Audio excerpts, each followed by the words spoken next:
Friends, welcome to Anil Narula's IAS study centre.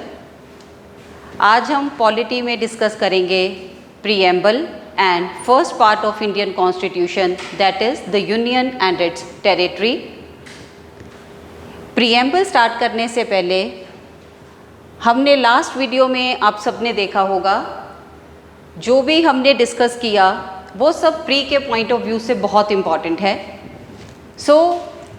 PCS previous year question papers में उस particular area में से क्या क्वेश्चंस पूछे गए हैं, मैं सबसे पहले आपके साथ वो क्वेश्चंस डिस्कस करूंगी। First question is, as a member of the constituent assembly Sardar Patel did not lead which of the following committees. Last video में मैंने आप लोग को एक टेबल दिया था कमेटीज़ के रिलेशन में, जिसमें सरदार पटेल के रिलेशन में भी कमेटीज़ दी हुई थी।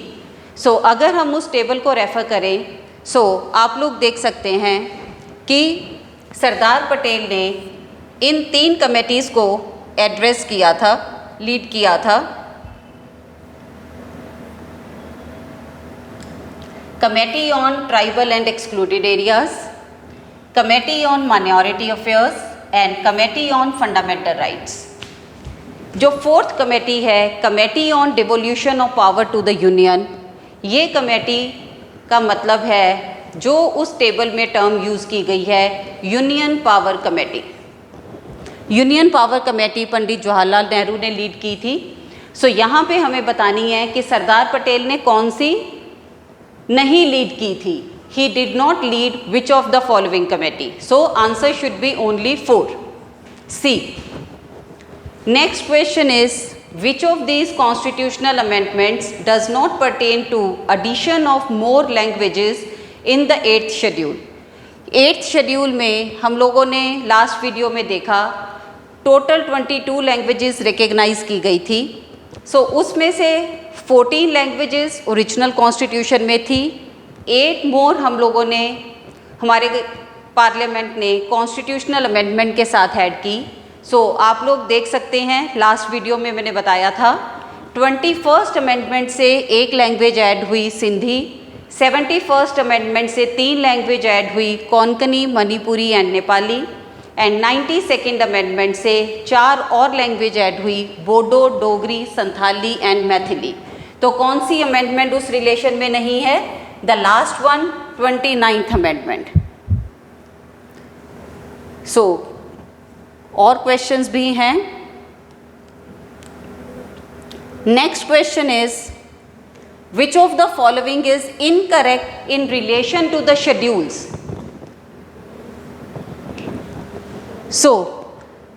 लास्ट वीडियो को देखकर हमें समझ आ गया है कि हमारे पास इस टाइम पे टोटल 12 शेड्यूल्स हैं, जिनमें से 8 ओरिजिनल कॉन्स्टिट्यूशन में थे और 4 अमेंडमेंट्स के थ्रू ऐड किए गए थे।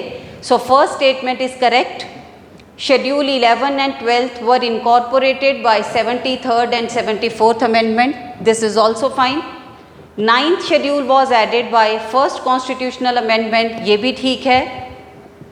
Anti-defection law is in the 10th schedule. This is also correct.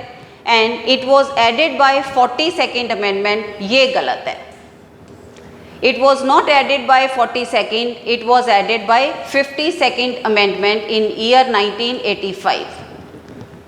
हमारा यहाँ पर आंसर होना चाहिए डी, जिसका फर्स्ट पार्ट तो करेक्ट है बट सेकंड पार्ट रॉन्ग है, इसलिए ये स्टेटमेंट इनकरेक्ट है।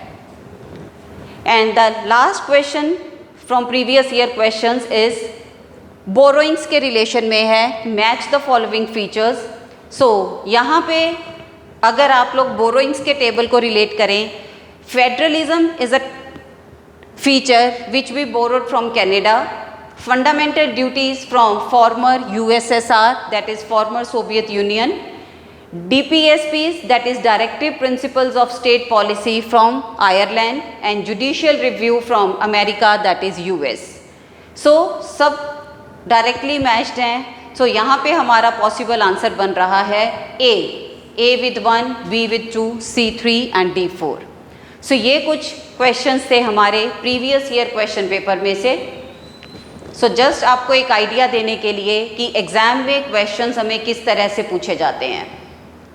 सो ये सब PCS में पूछे गए क्वेश्चंस हैं हमारे। अब हम लोग स्टार्ट करेंगे the first topic of constitution, preamble. Preamble क्या है? प्रीएम्बल बेसिकली हमारी कॉन्स्टिट्यूशन की इंट्रोडक्शन है। हम कह सकते हैं कि almost through out the world जितनी भी कंट्रीज़ की कॉन्स्टिट्यूशन है सबके पास प्रीएम्बल है। फाइन, प्रीएम्बल क्या देता है हमें? प्रीएम्बल हमें कॉन्स्टिट्यूशन की फ़िलॉसफी बताता है, हम हमारी कॉन्स्टिट्यूशन में क्या क्या इंक्लूड किया है उसका टोटल अकाउंट हमें बताता है। That what are the values और ideals we want to achieve, और एस्पिरेशंस या ऑब्जेक्टिव्स क्या हैं हमारे। So preamble is an introduction to the constitution. It contain the ideals and aspirations of the people of India, कि constitution की provisions के through हम पीपल ऑफ इंडिया के लिए क्या अचीव करना चाहते हैं। ये जो प्रीएम्बल है, प्रीएम्बल बेसिकली हमने कहाँ से पिक किया है?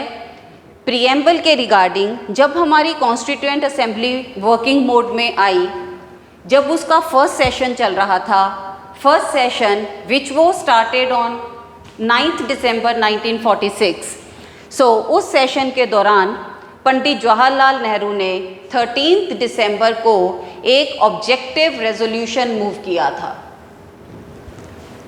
फाइन, ये जो ऑब्जेक्टिव रेजोल्यूशन पंडित जवाहरलाल नेहरू ने मूव किया था, इट वाज पास्ड ऑन 22 जनवरी 1947। ये 22 जनवरी 1947 को पास हो गया था। This form the philosophy of Indian constitution. इसमें कुछ माइनर सी चेंजेस करके हमने बाद में इसको इंडिया के प्रीएम्बल की तरह कॉन्स्टिट्यूशन में इंट्रोड्यूस कर लिया। Constitution which was adopted on 26 November 1949 and it came into effect on 26 January 1950। So preamble का भी हमारे बैकग्राउंड में रिलेशन है कॉन्स्टिट्यूएंट असेंबली की वर्किंग के टाइम पे, कि हमने खुद ही उसको एक रेजोल्यूशन के फॉर्म में मूव किया था। So this is an important fact from pre point of view. Then preamble है क्या हमारा? So first of all I will tell you the text of the preamble. So यहाँ पे आप लोग देख सकते हैं मैंने यूज़ की है term present text of the preamble. Present text का मतलब है after the amendments. So original constitution में कुछ ऐसी टर्म्स थी जो प्रीएम्बल में बाद में ऐड की गई, वहाँ पर नहीं थी। सो यहाँ पे जो प्रेजेंट टेक्स्ट का मतलब है preamble after the constitutional amendments. So I will just read out the text. We the people of India having solemnly resolved to constitute India into a, 5 terms दी हुई हैं, sovereign, socialist, secular, democratic, republic। सो ये 5 term जो दी गई हैं,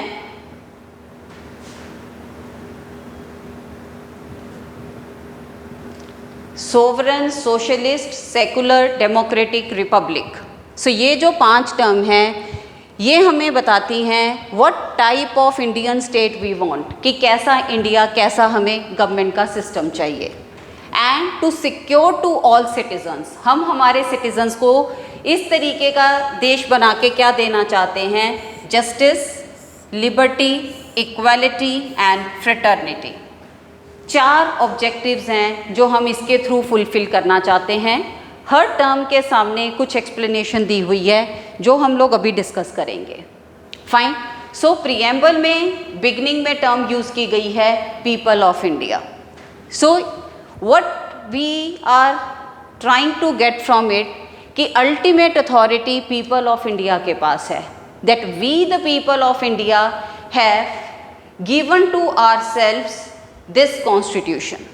fine, so हमारी जो constitution है वो लोगों के लिए दी गई है।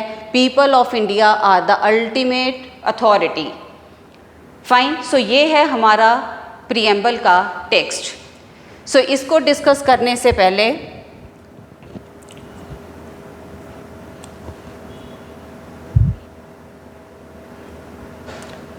हम लोग देखते हैं कि प्रीएम्बल जो है इसमें हमने कैसे कौन सी नई टर्म्स इंट्रोड्यूस की?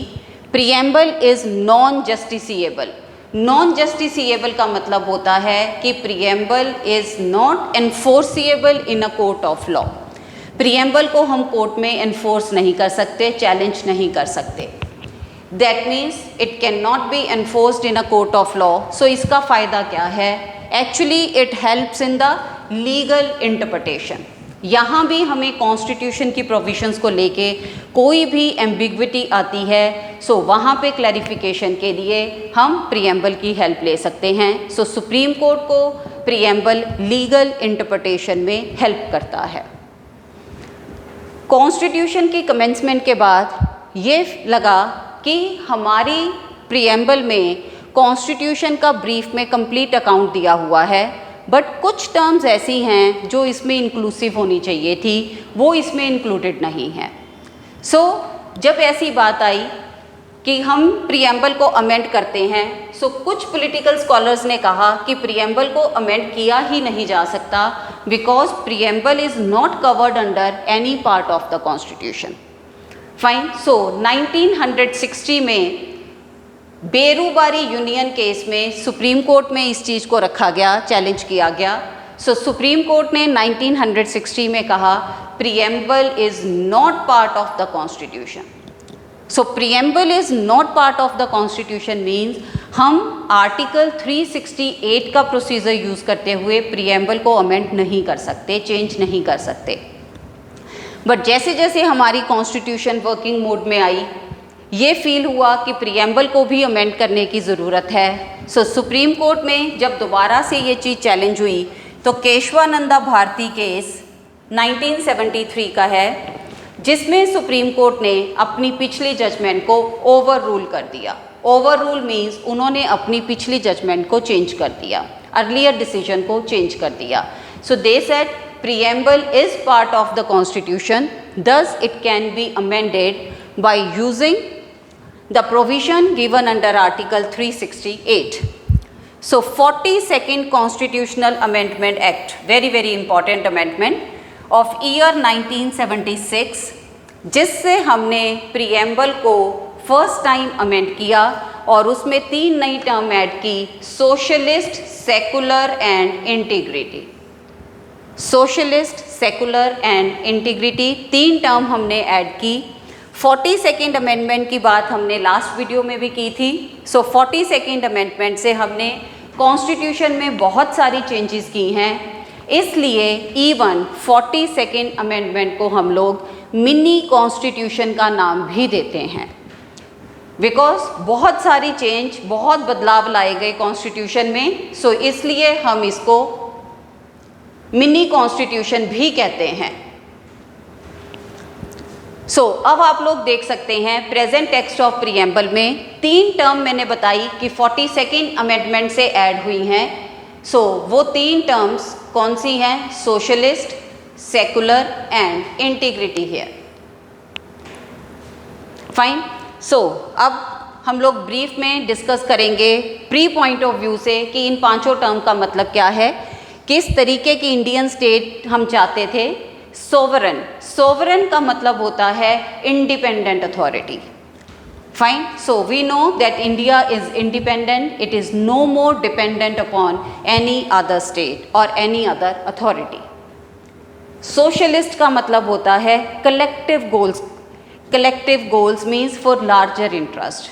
किसी एक पर्टिकुलर इंडिविजुअल के इंटरेस्ट के लिए हम काम नहीं करना चाहते, हम किसी सोसाइटी के लिए, सोशल उसके लिए काम करना चाहते हैं। सो बेसिकली हमारा एम क्या है?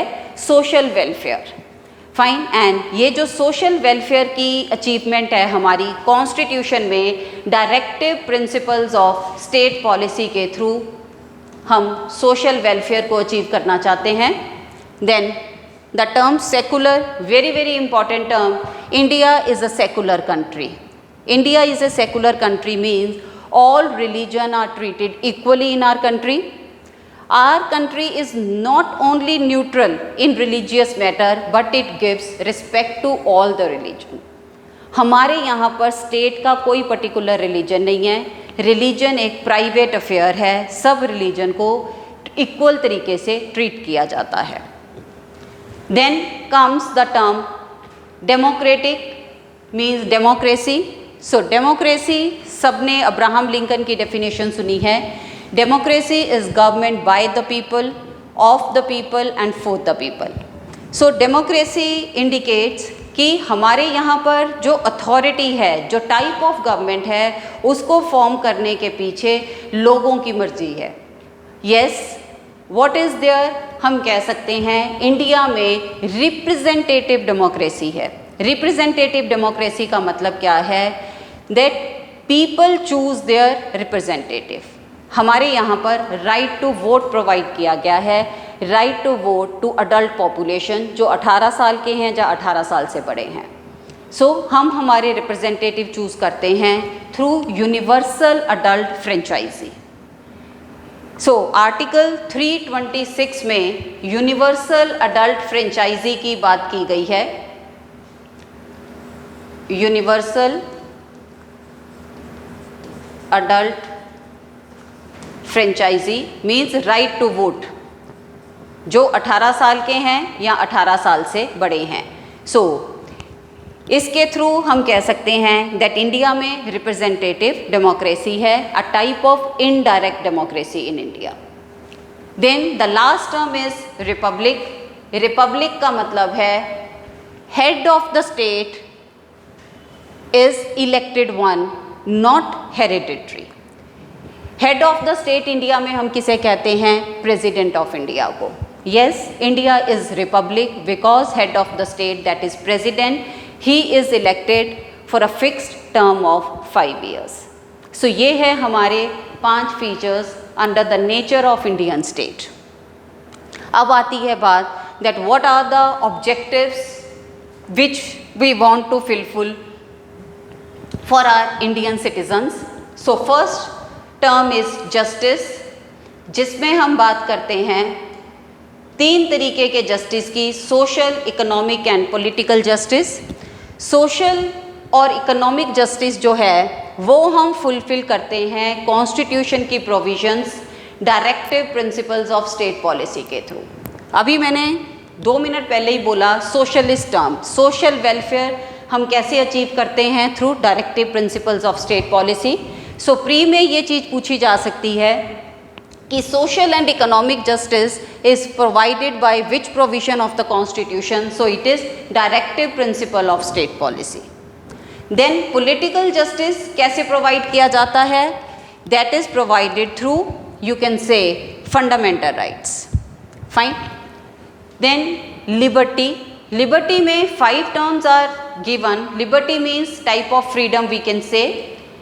Liberty of thought, expression, belief, faith and worship. अगर हम ये 2 टर्म की बात करें, थॉट एंड एक्सप्रेशन की, मीन्स हम बात कर रहे हैं अपने आप को एक्सप्रेस करने की, जिसमें we can talk about freedom of speech and expression. हम कैसा सोचते हैं, हमें अपने आप को कैसे एक्सप्रेस करते हैं. So all these things we will discuss under part 3 of the constitution, that is fundamental rights.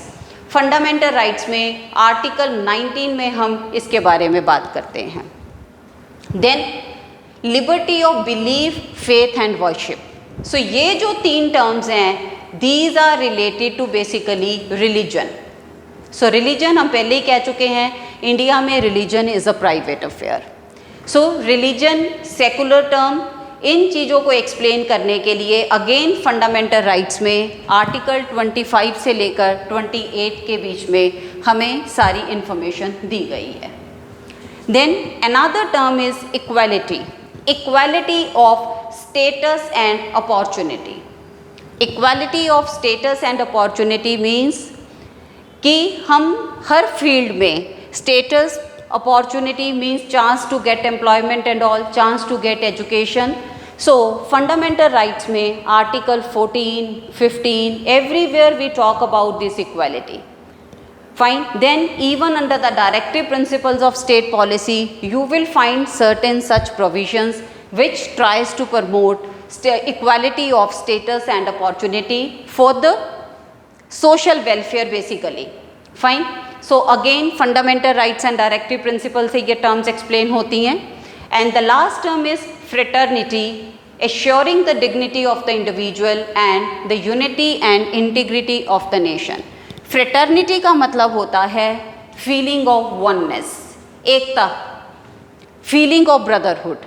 So ultimately हमारा aim क्या है? We want to keep our country integrated. ये जो टर्म इंटीग्रिटी है, ये टर्म हमने 42nd अमेंडमेंट से add की है. Term unity was already there in the constitution. So ये जस्ट स्ट्रेस अपॉन करने के लिए रखी गई है that we want our country as one integral whole.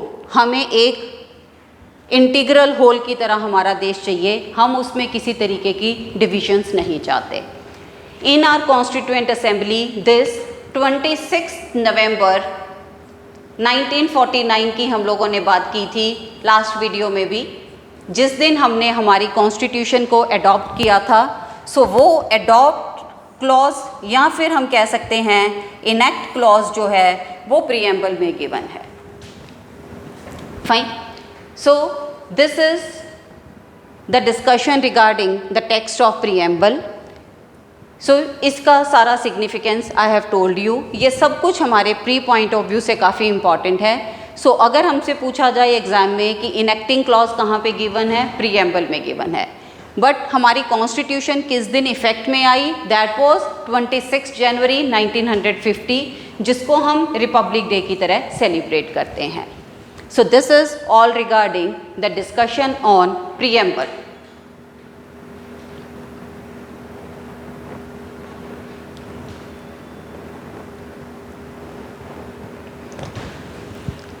अब हम लोग बात करेंगे कॉन्स्टिट्यूशन के फर्स्ट पार्ट की. फर्स्ट पार्ट जिसका टाइटल है the union and its territory. इस फर्स्ट पार्ट में हम लोग सिर्फ 4 आर्टिकल्स कवर करते हैं. First part consist of 4 articles, article number 1 to 4. इसमें हम यूनियन एंड इट्स टेरिटरी का मतलब है कि हम सिर्फ इतनी डिस्कशन करनी है. इसमें सिर्फ हमें ये गिवन है कि इंडिया क्या है, यूनियन है, फेडरेशन है, क्या है, इंडिया की टेरिटरी में क्या क्या इंक्लूड करते हैं. इंडिया की टेरिटरी में जो एग्जिस्टिंग स्टेट्स हैं, कल को उनका एरिया, उनकी बाउंड्री कैसे ऑल्टर हो सकती है, या कल को हम इंडिया की टेरिटरी में कोई नई स्टेट, कोई नया पार्ट ऐड ऑन करना चाहें तो वो किस तरीके से कर सकते हैं. सो ये कुछ कॉन्स्टिट्यूशनल प्रोविजंस हैं जो हमें यहाँ पर गिवन है. The first article tells us the name and territory of the union. Name and territory of the union, जिसके फर्स्ट क्लॉज में गिवन है India, that is Bharat. So article 1 में दोनों टर्म यूज की गई हैं, इंग्लिश वर्जन भी, हिंदी वर्जन भी. India that is Bharat, it shall be union of states. So यहाँ पे क्या लिखा है? India that is Bharat shall be union of states. Last video में हमने फेडरल वर्सेस यूनियन टर्म को डिस्कस किया था. सो फेडरेशन ऑफ स्टेट्स नहीं हमने कहा, यहाँ पे हमने प्रेफर किया है union of states. Union of states हमने प्रेफर क्यों किया है? Again to emphasize that our country is integrated whole. हमारा देश एक है, हमारा देश इनडिस्ट्रक्टिबल है. हम नहीं चाहते कि जो हमारे देश की यूनिट्स हैं, मींस जो स्टेट्स हैं, वो इंडिया से सेपरेट हो सके. फाइन. सो इस चीज़ के ऊपर स्ट्रेस अपॉन करने के लिए हमने टर्म यूज़ की हुई है. हमारे कॉन्स्टिट्यूशनल मेकर्स ने प्रेफर की term union rather than the term federation. But very important thing, जब हमारी कॉन्स्टिट्यूशन कमेंस हुई उस टाइम पे हमारी पूरी जो इंडियन टेरिटरी थी that was divided into 4 types of states only. Last video में भी हमने बात की थी. Part A, B, C and D, 4 तरह की स्टेट्स में डिवाइड की गई थी. बट ये जो 4 तरीके की स्टेट्स की क्लासिफिकेशन थी, इसको हमने 1956 में ख़त्म कर दिया था. सो 1956 में हमारे पास क्या एग्जिस्टेंस में आ गए? स्टेट्स और यूनियन टेरिटरीज.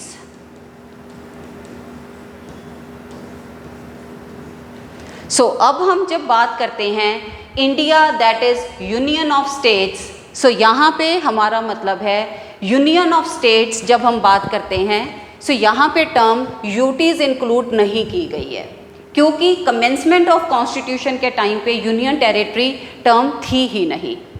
सो इसलिए अगर आपको एग्जाम में क्वेश्चन आए union of states means states, UTs, both या नन, तो आपको वहाँ पे आंसर सिर्फ स्टेट्स मार्क करना है। बट अगर हम लोग टर्म यूज़ करते हैं टेरिटरी ऑफ इंडिया,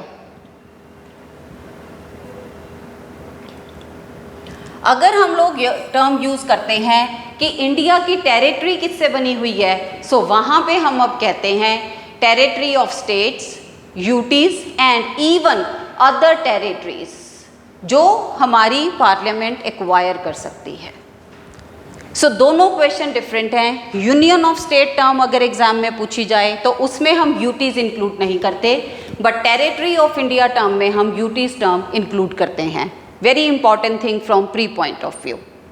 देन बीच में एक लाइन है, the states and territories shall be specified in the first schedule. ये हम लोग पहले भी बात कर चुके हैं।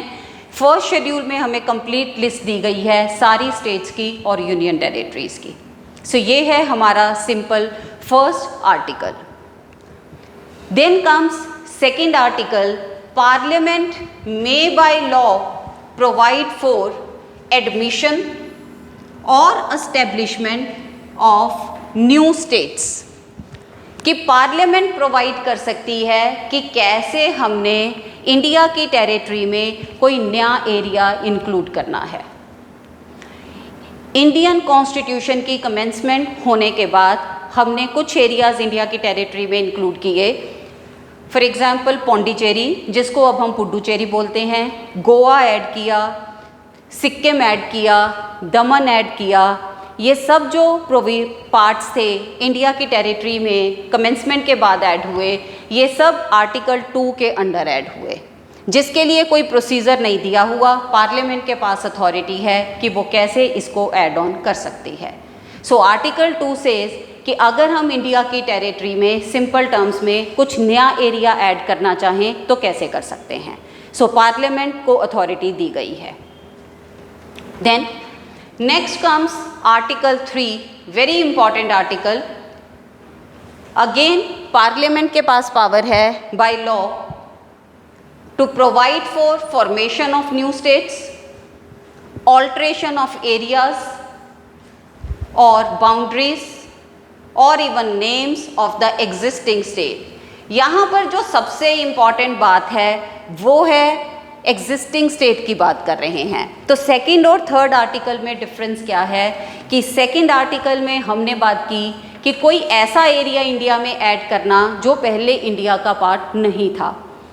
थर्ड आर्टिकल में हम क्या कह रहे हैं कि कोई ऐसी स्टेट का एरिया चेंज करना या बाउंड्री चेंज करना या उसका नाम चेंज करना। जब हम उसका एरिया ऑल्टर करने की बात करते हैं तो दोनों ही चीज़ें की जा सकती हैं, इंक्रीज भी या डिमिनिश भी, क्योंकि हम ओवरऑल इंडिया के एरिया में फ़र्क नहीं डाल रहे हैं। हम एक स्टेट को कुछ ज़्यादा दे देंगे, दूसरी को कुछ कम दे देंगे। सो टोटल एरिया नॉर्मल रहेगा, हमारा सेम रहेगा। सो इसके लिए भी अथॉरिटी किसके पास है? पार्लियामेंट के पास। आर्टिकल 3 में इस चीज़ के लिए एक प्रोसीजर दिया गया है। प्रोसीजर में क्या है कि जब भी पार्लियामेंट किसी एग्जिस्टिंग स्टेट का नाम, एरिया या बाउंड्री चेंज करना चाहती है तो उसके लिए पार्लियामेंट के दोनों हाउसेज में से किसी में भी एक बिल इंट्रोड्यूस किया जा सकता है। दोनों हाउसेज मीन्स लोकसभा या राज्यसभा। सो जब भी वो बिल इंट्रोड्यूस होगा सो प्रेसिडेंट से पहले रिकमेंडेशन ली जाती है। सो प्रेसिडेंट की ड्यूटी बनती है कि वो बिल इंट्रोड्यूस होने से पहले उस कंसर्न्ड स्टेट लेजिस्लेचर से उनका ओपिनियन मांगे। एक फिक्स टाइम के लिए उनको भेजा जाता है और उनका ओपिनियन मांगा जाता है। फॉर एग्जांपल जैसे हम बात करें कि आंध्र प्रदेश से तेलंगाना सेपरेट हुई थी, सो Andhra Pradesh state legislative assembly में ये रेजोल्यूशन प्रेसिडेंट ने रेफ़र किया कि आप अपना ओपिनियन दें। But very very important thing, states का जो ओपिनियन होता है वो पार्लियामेंट के ऊपर बाइंडिंग नहीं है। सो स्टेट्स अगर फिक्स टाइम में अपना ओपिनियन भेज दें या ना भेजें, फिर भी पार्लियामेंट के ऊपर है कि पार्लियामेंट उसको मानेगी या नहीं मानेगी। सो जब वहाँ से आता है तो पार्लियामेंट के दोनों हाउसेस में अगर वो बिल सिंपल मेजॉरिटी से पास हो जाए, सिंपल मेजॉरिटी का मतलब होता है मेजॉरिटी ऑफ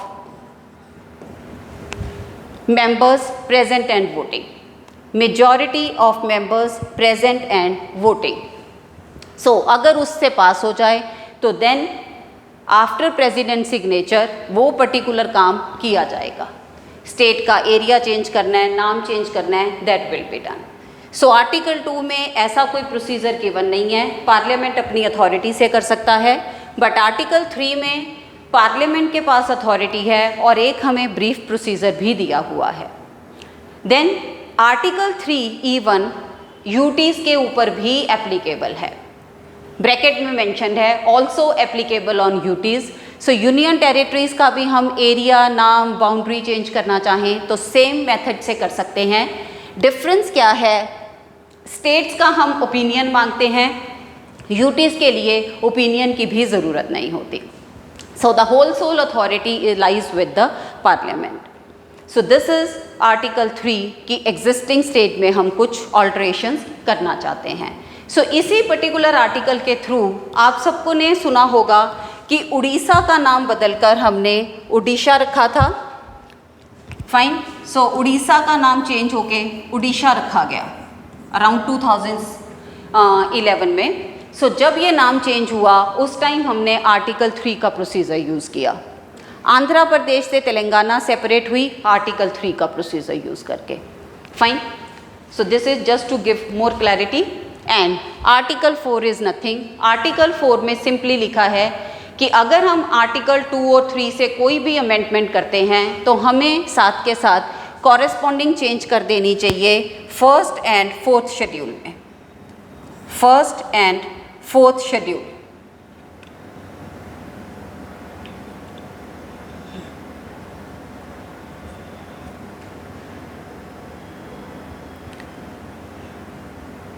सो फर्स्ट और फोर्थ शेड्यूल में हम चेंज कर सकते हैं क्योंकि फर्स्ट शेड्यूल में हमें दी है list of all the states and UTs. So किसी भी यूटी का एरिया, नाम चेंज करेंगे तो कंपैरेटिवली वहाँ भी करेंगे।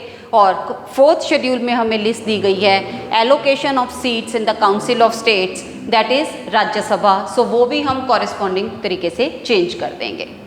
सो this is all regarding the constitutional provisions with regard to part 1।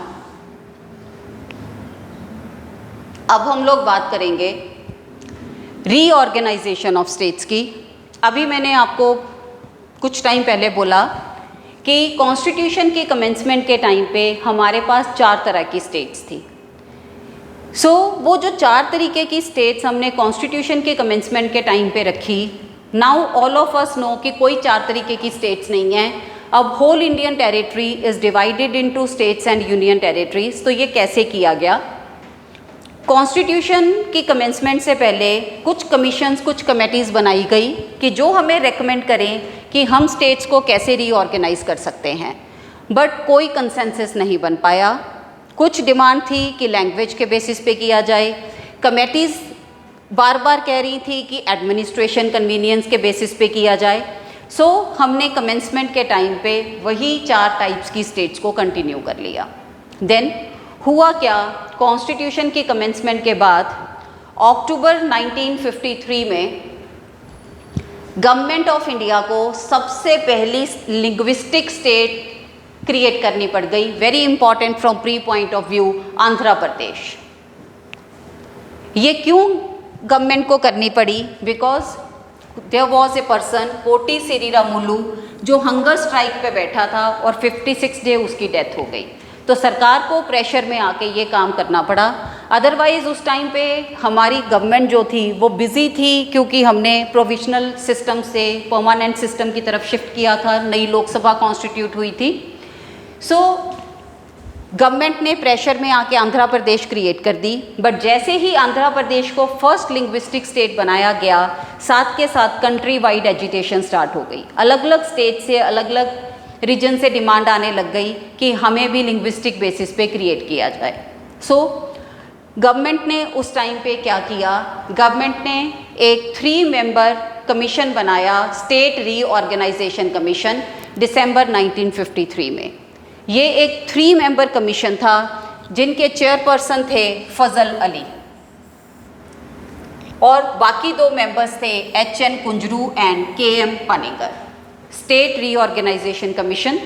सो इस कमीशन को काम दिया गया to recommend that how Indian states can be reorganised. So इस कमीशन ने कंप्लीट स्टडी करने के बाद कहा कि 4-fold classification means part A, B, C, D को एबॉलिश कर दिया जाए और उसकी जगह 16 स्टेट्स और 3 सेंट्रली एडमिनिस्टर्ड टेरिटरीज बना दी जाएं। उन्होंने यूनियन टेरिटरीज टर्म यूज़ नहीं की थी, उन्होंने टर्म यूज़ की थी सेंट्रली एडमिनिस्टर्ड टेरिटरीज। फाइन।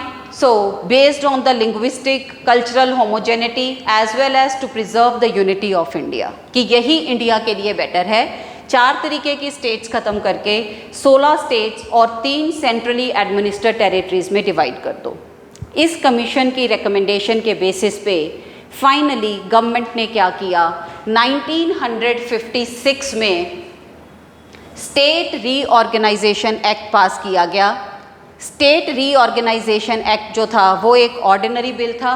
उसके साथ साथ 7th कॉन्स्टिट्यूशनल अमेंडमेंट से हमने कॉन्स्टिट्यूशन को भी अमेंड किया, क्योंकि हमें कॉन्स्टिट्यूशन में से अलग अलग पार्ट्स को ख़त्म करना था। सो लास्ट वीडियो में मैंने आपको बताया था कि 7th कॉन्स्टिट्यूशनल अमेंडमेंट से हमने 2 पार्ट एबॉलिश किए थे, पार्ट 7 एंड पार्ट 9। सो जब 1956 में स्टेट रीऑर्गेनाइजेशन एक्ट आया, सो व्हाट वी डिड, हमने 4 तरीके की स्टेट्स की एबोल्यूशन कर दी और उसके बाद इंडिया की पूरी टेरिटरी को हमने 14 स्टेट्स और 6 यूनियन टेरिटरीज में डिवाइड कर दिया। इंडिया की पूरी टेरिटरी को हमने 14 स्टेट्स प्लस 6 यूटीज़ में डिवाइड कर दिया। रिकमेंडेशन क्या आई थी, 16 स्टेट्स की और 3 सेंट्रली एडमिनिस्टर्ड टेरिटरीज की। सो क्रिएट हमने किया ये, जो अब बदलकर हमारे पास टोटल नंबर कितना आ चुका है, 28 states plus 8 union territories. So at present हमारे पास 28 स्टेट्स हैं और 8 यूनियन टेरिटरीज हैं। So this is how the whole Indian territory was reorganised. So इसमें सब कुछ याद करना स्टेट लेवल एग्ज़ाम के लिए इम्पॉर्टेंट नहीं होता। So the most important thing कि कुछ लेटेस्ट चेंजेस क्या हुई हैं। सो लेटेस्ट चेंजेस में आप सबको आई होप पता है कि जम्मू एंड कश्मीर के पास पहले स्पेशल स्टेटस था अंडर आर्टिकल 370।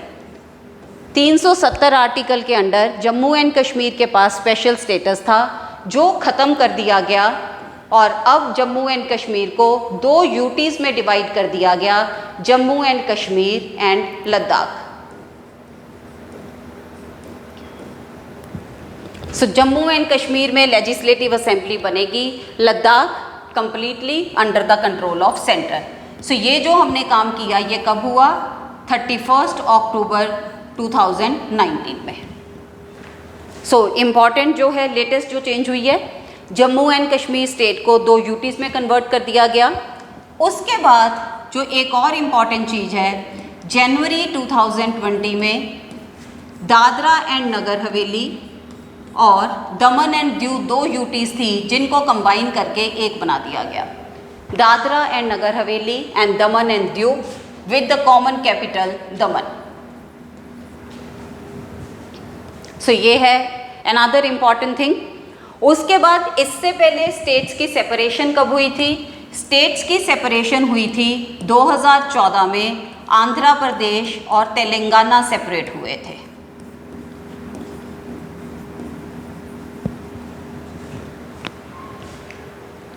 हम पंजाब पीसीएस के लिए क्लासेस लगा रहे हैं। सो हमें पता होना चाहिए कि पंजाब कौन सी डेट में और कौन से साल में क्रिएट हुआ था as a present state separate state, 1 November 1966, जिसको हम पंजाब डे भी सेलिब्रेट करते हैं।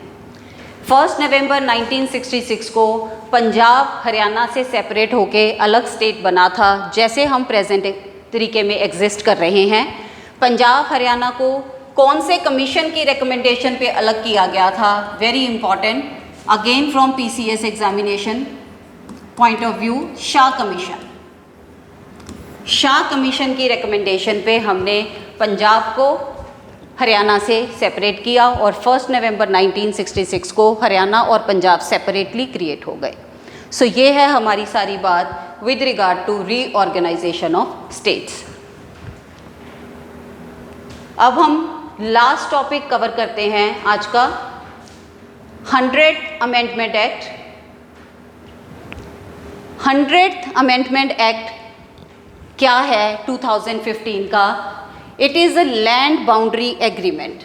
लैंड बाउंड्री एग्रीमेंट है किन के बीच में? Land boundary agreement between India and Bangladesh. Bangladesh की अभी अगस्त से कुछ ना कुछ न्यूज़ में है, वहाँ पर गवर्नमेंट फॉल हुआ, वहाँ के प्राइम मिनिस्टर चेंज हुए। फाइन, सो उस पॉइंट ऑफ व्यू से हो सकता है कि इंडिया और बांग्लादेश में जो भी लेटेस्ट एग्रीमेंट्स हुए थे वो एग्ज़ाम में हमसे पूछ लिए जाएं। So this becomes important. So Indo Bangladesh के बारे में मैं डिटेल में यहाँ बात नहीं करूँगी, मैं यहाँ पे बात कर रही हूँ प्री के पॉइंट ऑफ व्यू से और कॉन्स्टिट्यूशन के पॉइंट ऑफ व्यू से कि 100th अमेंडमेंट की ज़रूरत क्या पड़ी।